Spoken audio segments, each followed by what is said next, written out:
Welcome to the Investor Fuel Real Estate Investing Show, where I interview the nation's top real estate entrepreneurs, industry leaders, and other amazing entrepreneurs to help educate and inspire you to take your business and your life to the next level. My goal is to add tremendous value to you during every single episode of this show. If you get value, I'd love it if you subscribe on your favorite podcast player, subscribe on YouTube, and my very favorite, please share this with your community so we can impact even more entrepreneurs. Let's start today's show. Hey, everybody. Welcome back to the show. Excited to bring a new member of Investor Fuel to you guys today. We're going to learn a little bit about his background. There's a lot of lessons here you can learn to apply to your own business. We're going to be talking with Ben Toaff about how he grew his business from basically 0 to 5 million a year, a nationwide real estate investor, and some great lessons learned as we've been through navigating the last kind of several years in this market. So, Ben, welcome to the show. Appreciate you having me, Mike. I'm excited to be a part of your mastermind now, Investor Fuel. Yeah. Looking forward to seeing everyone in San Diego in a couple of weeks. Yeah. And appreciate you having me on here. Yeah, man, you're excited. Your story is amazing, and looking forward to kind of getting to know you a little bit better and kind of sharing that with the world too. So when we kind of jump in here, talk about a little bit about your background. I want to talk about you a lot today. So just tell us, I guess, when you kind of got started as a real estate investor, and maybe a little bit about what your business looks like today. So I got started back in 2016 when that was pretty shortly after I moved to Miami. I studied engineering at the University of Maryland. I did not want to be an engineer, so I ended up getting into sales.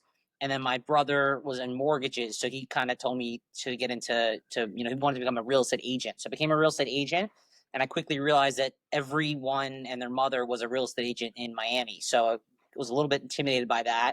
And then heard about real estate wholesaling. Ended up going to a local RIA meeting and getting into wholesaling pretty quickly back in 2016. But now today, my company, we have about 15 employees. The majority of them are full-time in our office here in Miami. And we buy and sell homes across the nation. We've closed deals in about 37 or 38 states at this point.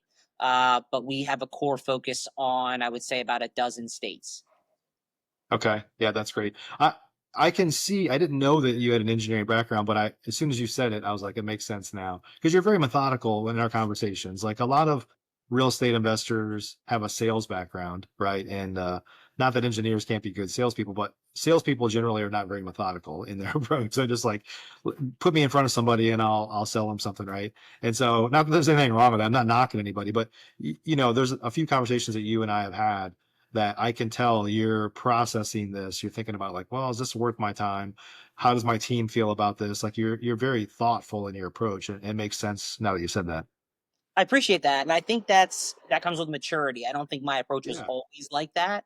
I think that after making a lot of positive moves and some mistakes along the way, I think that I've kind of evolved into being more methodical with my approach when it comes to everything to do with my business.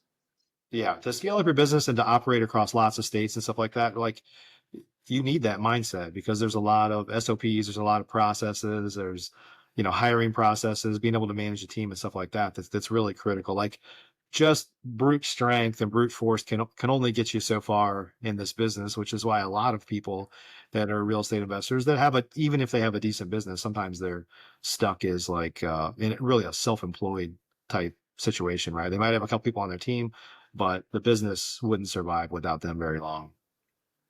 Yeah, to get to a point where your business is, relatively self-functioning and, actually, can, function when you're not there, you need to have some pretty high level people on your team. And that, there's a lot of difference between hiring one or two people than actually successfully hiring a group of successful people as well. Yeah. So let's talk about maybe the early days in your business. So you started out wholesaling. I know you were working with a lot of agents and just calling on agents and calling off the MLS and stuff like that. And it's obviously evolved into doing deals in, like you said, 37, 38 states. But let's kind of talk about the early days and learn about you, but also your lessons learned about why you transitioned to the next thing. Yeah. So my early days was very much a brute force kind of approach, like you mentioned. I was initially it was basically me, and I had a small team. Like it was me initially, and then I had like one or two people with me, but it was just heavy, phone calls, lots of driving out to properties, meeting agents at properties, making tons of offers, and just kind of getting a feel for what kind of numbers I needed to get these properties at in order so I could resell them. I'm in Miami, which is potentially, I think it's probably a top three most competitive market in the country when it comes to real estate wholesaling, real estate investing. People say like San Diego, Phoenix, Arizona, and probably Miami are some of the biggest, most competitive markets when it comes to investing. And so quickly I learned, this was very much a highly competitive. There was a lot of people competing for properties, and I had to differentiate myself from the crowd in order to succeed. So I did that by building good relationship with agents, really, taking the time to get to know them, but also, being very convincing that I was a serious buyer and that I was actually going to close on the property if they decided to work with me. And then that, in order for me to do that, I had to make sure I get it at the right price. I typically would make 10 or 15,000 on these deals off the MLS, but at the same time, it was pretty good given the fact that there was no marketing cost essentially. Um, but yeah, I mean that was kind of the early days, just hustling out at properties, making lots of offers, and then locking them up and quickly flipping it to investors. The nice part about that is it was relatively straightforward and simple, but it was a grind, and I didn't feel that it was something I could scale to many millions. Also, when you're taking properties that are listed and selling to investors, they're not quite as excited to buy them when they're completely off market. Yeah, because they can see the history of it, or they can see maybe even what you paid for it. But so you said you would talk to agents and basically tell them that you can close. So were you taking stuff down? Basically, you tried to assign it, and if you couldn't, you would take it down either way. No, Was that I kind would of never take them down. No, we would okay? just cancel during the inspection period, or we would I renegotiate during the inspection period. So we would get it. For example, the property was listed at 300. We would get a contract for, let's say, 250. Try to sell it to an investor for, let's say, 260 or so, 265, and yeah then if we were able to get an investor, then we would close, or even try to get another credit from the seller to get a little bit more on our spread. And then if we couldn't sell it for that price, then we would try to renegotiate to a lower price that we were confident we could perform at. yeah. So when did you start to go outside of the Miami market and basically start to explore new lands, if you will? So after about 3, 4 years, I ended up joining Rafael Vargas's program. I'm sure you've heard of him, and he was big on cold calling. So I hired. At one point I had 20 Filipino cold callers that worked for me Mm, directly, wow. and we would just mass cold call. We would do mass RVMs, and it was in the beginning they worked great, and then um, we would just basically blanket call people, and we would get tons of leads and stuff like that, and tons of deals, but. It was a lot of work because the leads they would convert like 1 in 50, 1 in 60. So you had to go through a lot of leads in order to get these deals and a lot of follow up. And it was working great. And then we actually got into a lawsuit from the DNC for Mm. the RVMs and stuff. So, I don't recommend doing that. And then that kind of made me a little bit gun shy with that. I'm like, wait, this is, I don't like really having to deal with legal issues all the time for cold calling and stuff like that. So then Yeah, I that's think when Florida was one of the first states to like outlaw the RVM. yeah, it cost me 100 grand. I lost 100 grand in the lawsuit. So Yeah. I'm very well aware, and it wasn't fun. And I don't do that anymore, and I don't recommend anyone does it. But yeah, I mean, Florida and Texas is pretty strict too, I believe. Hmm. Yeah, no, nobody likes RVMs, but I still Yeah, get a ton of them. I don't Personally, really, I get a ton. I don't think I get too many of them now, but I mean, maybe I just don't pay that much attention. Yeah. Um, but yeah, I mean, that's why we transitioned to PPC, and then PPC was great, but then the limiting factor of PPC was the cost per lead was so high, and that's when I heard about Investor Lift, and I got into Investor Lift, and that allowed us to market our properties in other areas that we weren't in, and that allowed us to lower our cost per lead by marketing into multiple areas. Okay. And I think and were you first? So a lot of people that buy nationally, or I've known a lot of people that buy nationally, still know some, but um What gets challenging there is the dispo is usually harder, which you said you use investor lift, so it helps with that. But a lot of people that truly are national, one of the ways they keep, I guess, the front end of the business, they keep the cost down, is they end up buying a bunch of stuff that's rural, which is really hard to exit and dispo on the other side. So I know that now you're primarily focused on major markets, but was there a time where you were just blanketing entire states, or you would buy leads or cold call or Oh, whatever entire states, or we get rural leads all the time, and we actually make a lot of money off those. So it's kind of a, okay, rural leads are kind of interesting because sometimes, yes, they're very rural and they're hard to disposition as a traditional wholesale, but as a novation or as a wholesale, some of our best deals come from rural leads. I mean, we had a lead in Lumberton, North Carolina, where we ended up purchasing the mobile home, I think, from this old lady for 12 grand. And we resold it in about 2 weeks for 65,000.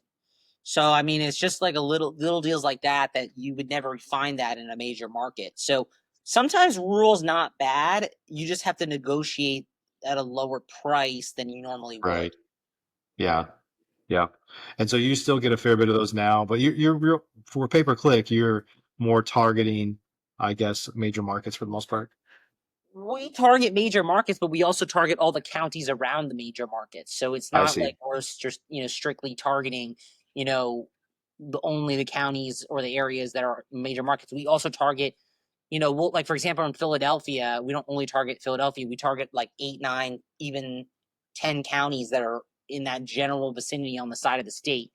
Yep. And we make a lot of money off deals that are an hour or even an hour and a half outside of major markets. It's not so important, if it's in a major market, it's more so important what is the population, and also now that the market's changing, what is the days on market, how much inventory is there. That's kind of where it's more important. We don't Rural is not as important as how quickly do the homes sell in the area. Right. Yep. Yep. And it's actually surprising sometimes. I've dabbled in some rural markets where you're like, there's hardly anything on the market here. But when something does pop up, it goes fast sometimes because there's just not a lot of there's not a lot of competition either. Well, also the price points are sometimes lower in the rural markets, and that's very favorable as well. To for no matter what kind of buyers there are, if the house you're listing a home for 100,000 or whatever, there's just a lot more people in the market that can afford that kind of thing. Right. Yep.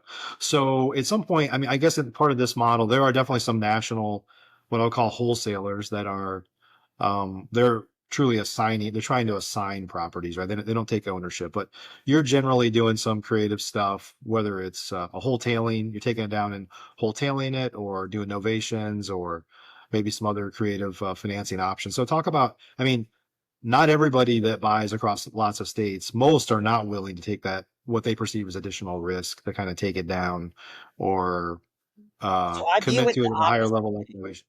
I view it the opposite way because I made the mistake of not buying deals, and that's a bigger mistake. Like if people Yeah. they'll spend all this money on marketing, and then they'll spend all this money on having a team and stuff like that, and then they'll uncover these deals. And then, for example, if you were to get a deal, let's say for 400,000, which is worth 500,000 or 550,000, without renovating it, and then you don't buy it, that's a way bigger risk than trying to sell it to someone else, in my opinion.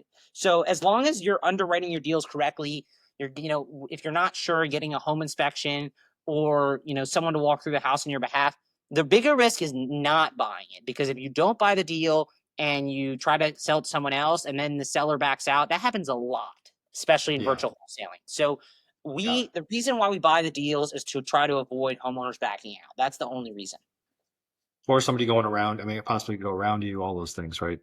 Exactly, and it just by you taking the seller out of the equation, it's worth it. And when you use a lender like Kiabi, for example, like we do, we buy houses sometimes for 400,000, and we only come to closing with 12 grand. So the numbers make sense as long as you have the right financing. People sometimes look at it like, oh, I'm buying the home for 400 grand. Yeah, the purchase price is 400 grand, but you're only coming to closing for 12 grand. We've had deals where we come to closing with 12 grand and we make 75,000. So, do the math on that. The cash on cash return is insane. Yep. So talk about some of the lessons you've learned, kind of transitioning from a single market to multi-market. transferring from just assigning to being willing to take bets, whether it's funding them yourself or doing novations or things like that. What are some lessons you've learned along the way? Um, well, you definitely need to, consider all your exit strategies, and you need to be able to analyze the markets correctly when you're making a decision as to what to do as far as the correct exit on a property, whether it's novate or wholesale or buy it yourself. That you really need to analyze the comps correctly. You need to take the opportunity to look at how long are properties sitting on the market here. What is the population of the market? How far is the property from a major city? You know, if you need to do renovations to the home, how difficult is it going to be, to find a local handyman or someone to do renovations to the property? And you need to make sure you're always comparing apples to apples, because in some markets you have a property on one street and 2 streets down it's a different area, so you have to really make sure that you're analyzing the properties correctly.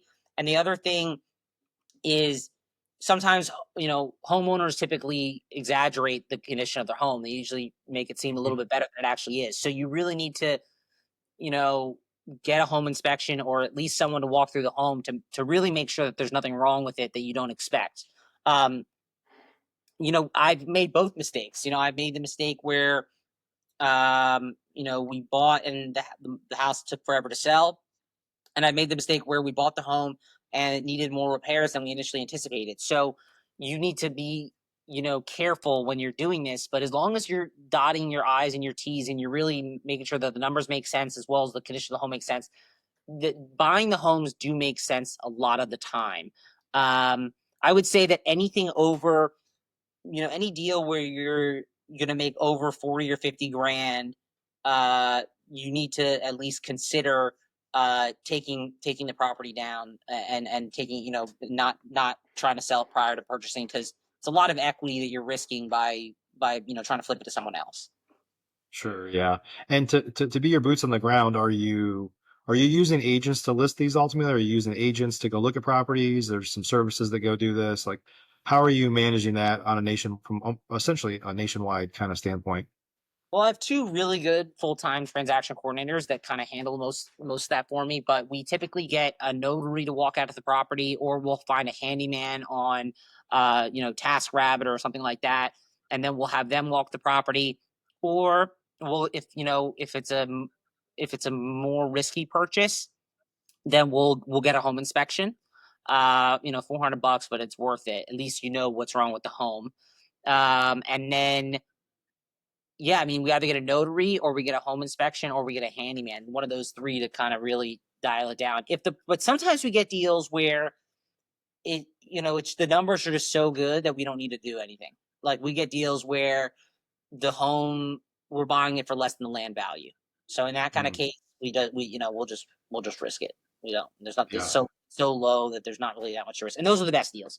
We had deals, for example, one in Nashville, Tennessee, where it was a mobile home on like a large lot. We bought it for, I think it was like 70 grand. It was in a probate, and then we immediately were able to resell it for like 250, like the next Mm, week. wow. So we've gotten plenty of deals like that. So it's just a matter of, really looking at the numbers and making sure that everything makes sense. Yeah. And from a state standpoint, are there we won't get too political here. I know which your beliefs are, and we're not too How do different you here. Yeah. know? I mean, there aren't many real estate investors that have Trump embroidered on their shirt. So, but anyway, uh, anyway, have you learned? You said you buy in, 36, 38 states.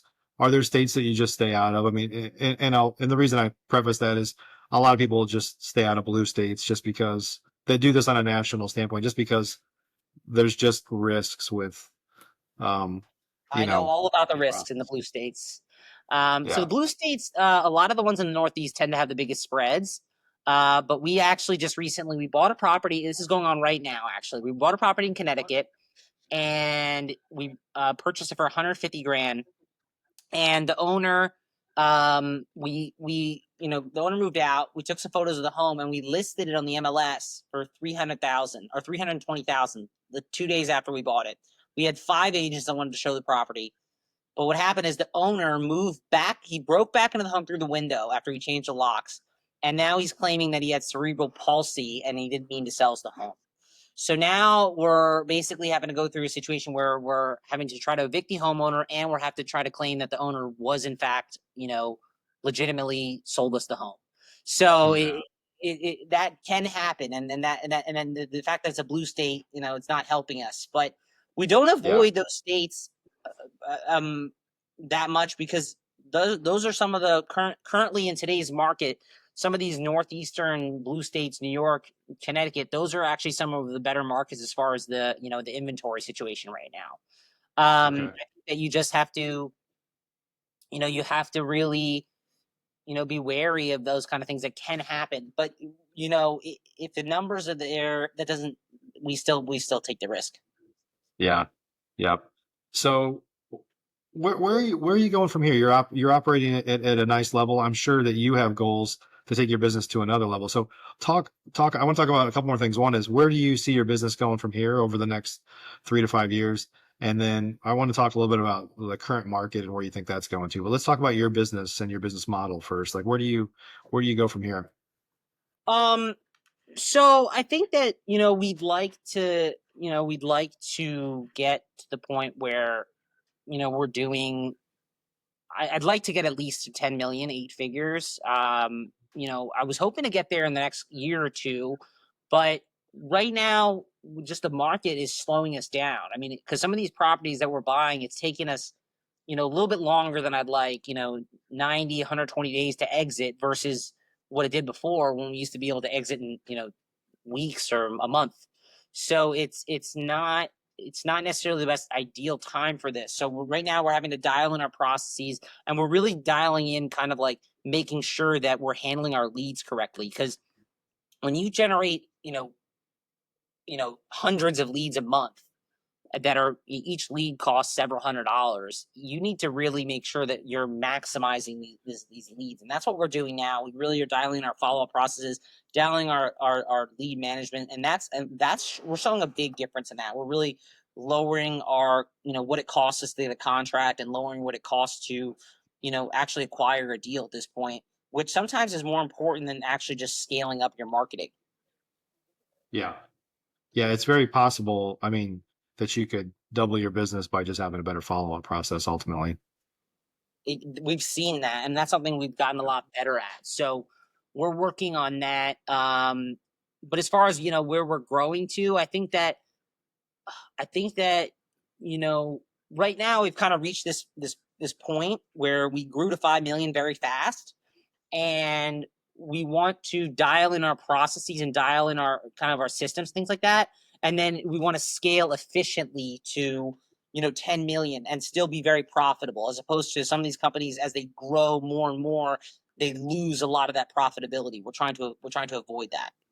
Yeah, for sure. That happens. One of the great things about you and your business where it is now is, like, if you get it dialed in this market, when the market gets better, because it's just a cycle, it's just a timing issue, you'll be that much better off. Now, the key is, when the heydays come back, is that you don't get too sloppy to where when things tighten up again that you can't adjust, right?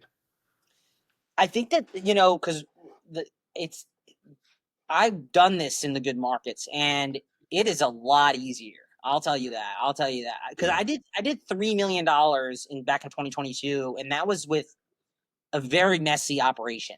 Very messy operation. No Right. multiple exit strategies. No, we barely even tracked our marketing and our and how much we were making and things like that. So it was very sloppy, but we made money. And now we track everything. We track our, how much we spend per lead, how much we spend to get a contract, what is our return on ad spend, how many leads does it take to get a contract. We track everything down to the T. And so when we go back to that market, I already know that I think that, if Trump actually fires Jerome Powell and lowers the interest rates by 3%, which is what he claims he was going to do, if that happens, I believe that we could scale to 15 million in 6 months. Not even kidding, because Yeah. it's going to be so easy once the market's good. There's a lot of pent up demand for buyers. home, like owner occupants, right? And so it's just going to take, rates don't even have to go down 3%. I mean, I think if rates even went down 1%, we would see a massive kind of movement. So it's an interesting time for sure. With that said, where do you see the market? I mean, without talking too much about, I think it's inevitable that rates will go down, whether it's now or when Powell retires in May, if unless he's forced out earlier. But where do you see the market kind of going, even over the next 12 months? I mean, I just think it comes down to when they lower that rate. I think that I'm hoping it's sooner rather than later. But you think that if they lower it by 1 point, that would make a big difference? I think it'll make I mean, it'll improve. Like with each cut, it'll get better, right? But I don't think it has to go down. I don't think mortgage rates have to go down to 4 or 5 again for it to have a massive transformation for investors. I think it'll just going down at all will signal that it'll just create more opportunity than we've seen in the past, a couple of years for sure. Interesting. I feel like it needs to go down like at least a point or two to make a significant difference. Obviously, even if it goes to half a point, it's great. But to really see that kind of bull market where you had multiple offers and that kind of thing, I think that's going to require a little bit more. One of the things that I talk about all the time is like, if you think as real estate investors, I feel like historically, from having done a ton of deals myself, is there's two types of sellers. There's the classical kind of distressed seller, death, divorce, inheritance, problem, tired landlords, like all those, right? And those still exist. Like those haven't gone away because, people don't stop dying just because the market's changed or anything like that. And then there's the other half of the market, which is the convenience seller. And that convenience seller is like, they're willing to accept a discount for their property, because it's distressed. Like they know it needs a lot of work and they just want an easy button to get out. But that seller is usually going to somewhere else, and they can't afford the somewhere else right now. So I feel like not only will we talk about a lot of buyers coming back into the market with interest rates change, I think it's going to free up, the half of the market that wants to sell that's just frozen right now because they can't afford the next thing. So I feel like it'll help from a buyer and a seller standpoint. Yeah, that makes sense. That makes sense what you're saying. I mean, yeah, I think that we're on the same page. I think the interest rate, once interest rates come down, the markets will improve. But I think it is kind of right now, unfortunately, at a little bit of a standstill until we do see that that drop. Yeah. So Ben, if folks want to connect with you, learn more about you, sell you some deals, buy some of your deals, any of that stuff, where can they go to connect?